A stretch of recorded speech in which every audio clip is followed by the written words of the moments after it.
Well endowed? What does that mean? By the look on his face, I don't want to know. I mean, it's not. Let's just say well endowed means big. Well endowed. Honestly, making a joke like that or your sister around is weird to me. I could never make a joke like that or a comment like that, you know what I'm saying, with my sister. Especially just me and her at this little restaurant, cafe, or whatever. Ethan's a weird dude. But anyway, we're about to get into some real messed up ish that went down in this episode. Okay, folks, obviously we're going to be experiencing pretty much the bullying of Zach, you know, Veronica obviously coming up with a confession. And then also on top of that, the financial situation right now with their parents, Kim and Barry. I'm happy for Lydia. She's happy. But me and Micah decided, since it's so fast, we had to give him hell. And if he sticks around, no, that's just, you know, the admission fee. Yep, and they, yeah, well, you're about to see exactly what type of hell they gave him. Or a letter, because usually that's easier than trying to, like, Nothing beats an in-person apology, even if you don't have anything to say. And it's just, look, I'm sorry, I messed up. And surprisingly, Ethan actually gave some decent advice to his sister, obviously Mariah. I mean, to be fair, writing a letter to Veronica isn't the same as going and actually apologizing to Veronica, do you know what I mean? And I do agree that's something that should definitely happen at some point throughout the season. But hey, that is here or there. I know we've only messaged on social media. Does Micah know that we've talked at all? No, so Micah doesn't know. To be honest with you, your name in my phone is Becky.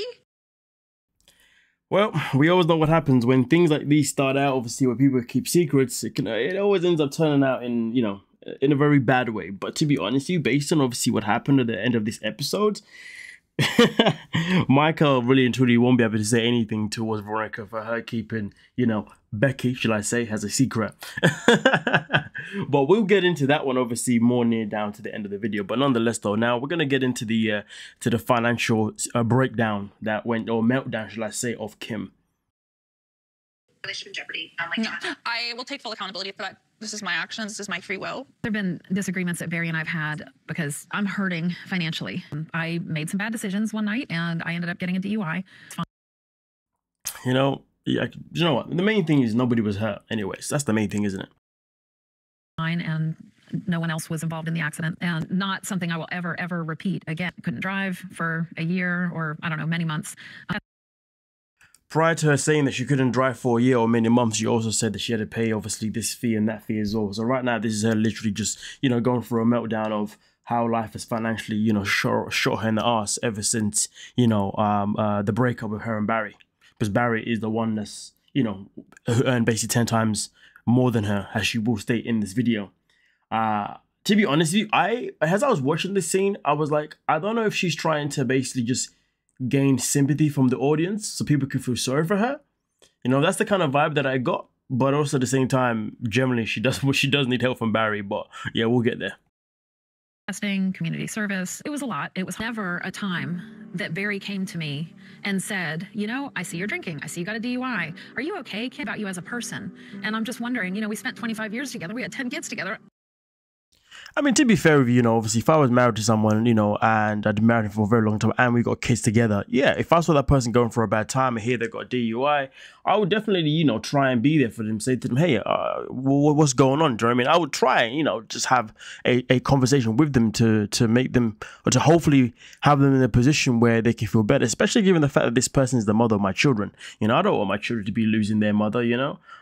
So yeah, I would feel a certain responsibility to still try and be there for her if, you know, if I can. And it is kind of sad that well, it is sad that Barry, I guess, you know, isn't there for her, but at the same time, I'm pretty sure the man probably has his reasons, and I would like you guys to get in the comment section. What do you believe are the reasons behind why Barry, you know, has chosen to basically neglect being there for Kim, obviously throughout these challenging times of us? You know, why is he, you know, deciding to be difficult? Give me your thoughts in the comment section, or please, let's get into it. Fast. Okay, all of the roadblocks to us finishing the divorce are falling to him. He's the one that stands to gain financially by holding it up. Which tells me that he's probably holding it up. 3 years gone. It's 3 years on and they still haven't got a divorce. Yeah, someone's definitely holding it up. You know, she's saying the lawyers aren't really giving much of a response. He's saying he messages these lawyers every week. If you ask me, he's probably got a lawyer that's telling him, hey, hold out, keep holding out, okay? Let's get that money, bro.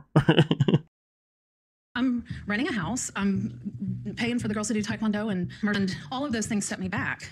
And I'm putting lawyer fees on my credit card because how else am I going to pay for a lawyer? Child support from Barry. You know. I mean, to be fair, obviously getting child support obviously would have been a mandatory thing, wouldn't it? Generally speaking, so it is quite interesting how child support isn't really something that is being paid at this moment in time. I'm surprised that it's taken her this long to bring it up as a conversation. It's something that I definitely would have brought up a long time ago, you know. So that's quite shocking and quite surprising. But maybe some of you folks aren't surprised at all. Let me know what you're thinking down below. But yeah, obviously she's talking about all these fees, blah, blah, blah, blah. But I do feel like the way she's gone about it and the way she's approached Barry probably wasn't the best, because it's as if she's obviously approached him in a way as if she's looking for sympathy. She's seeking him to feel sorry for her, which definitely was more or less never going to work. You know, the same way I feel like she's trying to do that with the audience, which I also don't think is going to work, to be honest with you. I feel like she should have really approached him in a different way. You know, she could have turned up and said to him, listen, you know, I need to get, well, doesn't have to use the word I need, of course, but just something a bit more of a direct approach, or an approach that says that I'm not trying to beg you, I'm not trying to make you feel sorry for me. You know, I'm letting you know that this is my situation right now. Okay, I've had all these things to pay out for. Some of these things are my fault, so those things I'll leave them separate. But there are still things that, you know, that I'm paying for that are regarding our children, and as their father, you know, I would like you to step in, you know, and let's make an arrangement of how we can get this sorted out, you know, and see what his response is.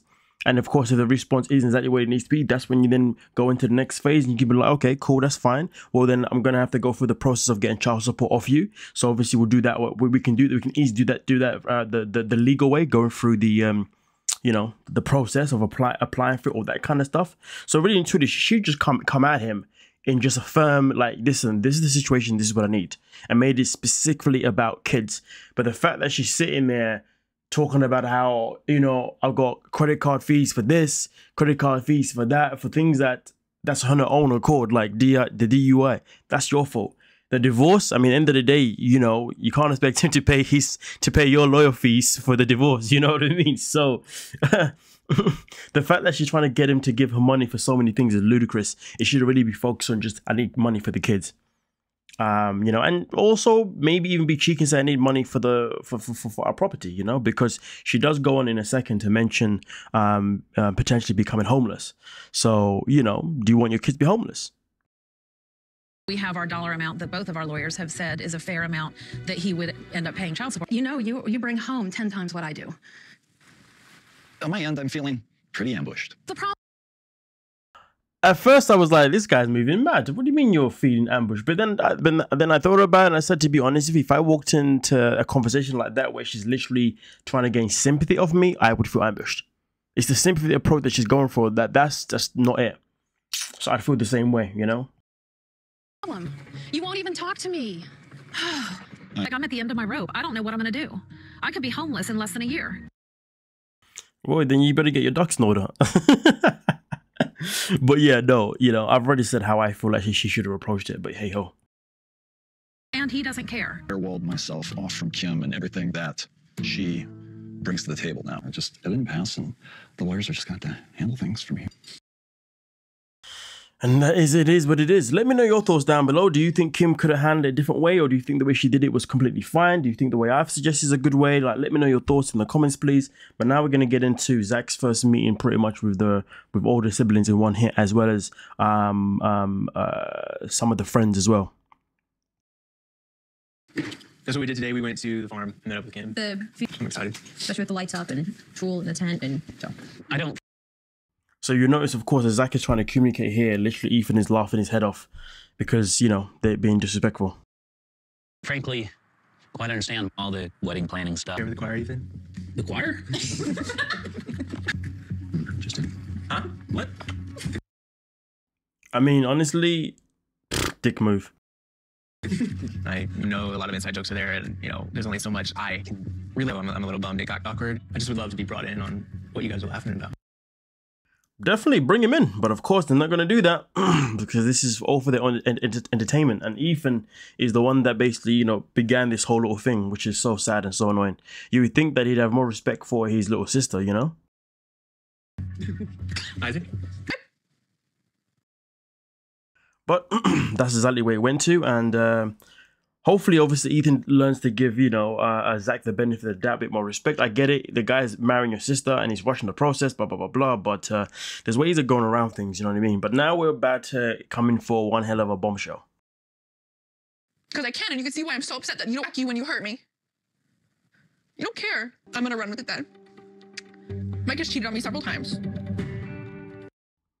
Boom, bam. I mean, maybe some of you folks already knew about the cheating thing. I definitely didn't.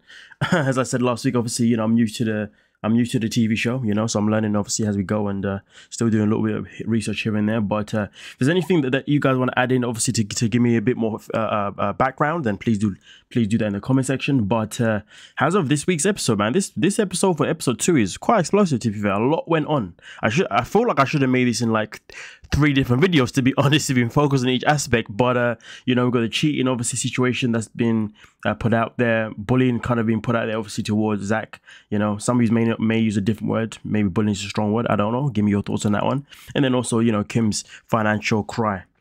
Yeah, but nonetheless though, let me know your thoughts down below in the comment section. We can talk about it. Don't forget to like, subscribe, and of course, peace.